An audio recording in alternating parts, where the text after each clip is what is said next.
After the renovation, I realized I have loads of tools, but nowhere to store them. But not really. I have this storage unit. It's a mess, but it has potential. This could really well be my future workshop, a place where all my future DIY projects come to life instead of continuing to make them in my living room. Turning this storage unit into my workshop is one big challenge, but let's break it down into 3 little challenges. First, budget. The budget for this workshop creation is only 250 euros. Second is space. This is a rather small area. I can't have a huge workbench because otherwise I would have no area to actually work on it. And then the third issue, lights. The lights here are on a timer, so I have to find a way to get lights here permanently. For the hanging shelves, I got inspired by my dad's workshop and the shelves he has right behind me. They're the best thing I can do to store my tool neatly by just hanging them on a piece of wood and keeping them off the ground and the workbench. I thought, let's try to replicate one of these.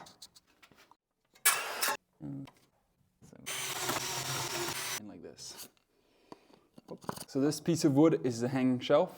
Perfect. So to attach the board, I'm going to use little clips like this and little screws like this.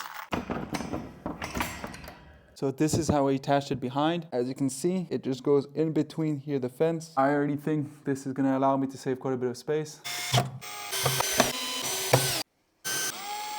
So yeah, we now have a little cubby, quite nice and neat. Just gonna... As you can see, I also start to hang some few tools. So yeah, that's a real space saver. So after a bit of reflection about my design, I don't think it's the most optimal way of laying out my tools. So I'm just going to dismantle everything and start over. Already looks way better. Let's continue the build.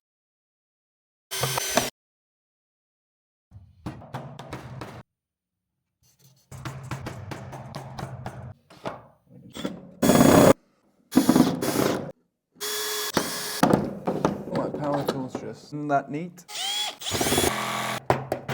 And put my drill like this. Now I'm just gonna put a bottom one here. So this time I'm gonna use this and then I will screw them on. And that's how it's gonna hold. It just gives me the opportunity to hang more stuff. So now that I have a neat shelf to hold all my tools, I can actually tackle the second issue, and that's to build a workbench on which I can actually work on my project. I have to get rid of this old crummy table.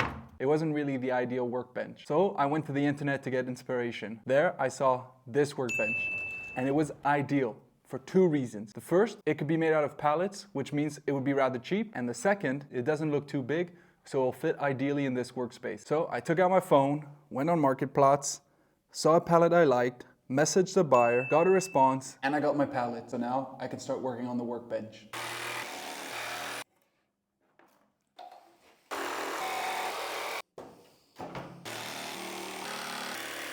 I'm also going to add some wheels.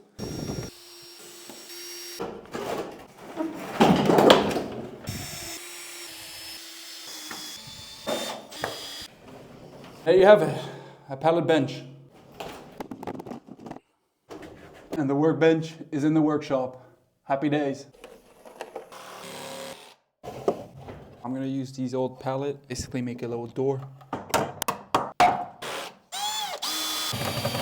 Another big issue I have is, as you can see, there's little gaps here. So I'm gonna put a piece of plywood to cover most of it, to make it neat, and so make sure that nothing falls through. So right here, I would like to have a little area where I can keep all my small wood. So the workbench is built and it turned out great. It's sturdy, so it's great to work on. And it has additional storage, which is always nice because you never know how much junk you're gonna need to store. And it also has these bottom shelves that I can use to store the bigger items that I can't store in those little drawers. For the light, it's still an issue as they're still on a timer, but I'll be talking to the homeowner association here to basically make it not on a timer, but on a switch. Lily forgot to do the most important part. And that was to hang my chicken. So yeah, that's my workshop build. I'll definitely do more upgrades in the future, but for the meantime, this will do. Thanks for watching.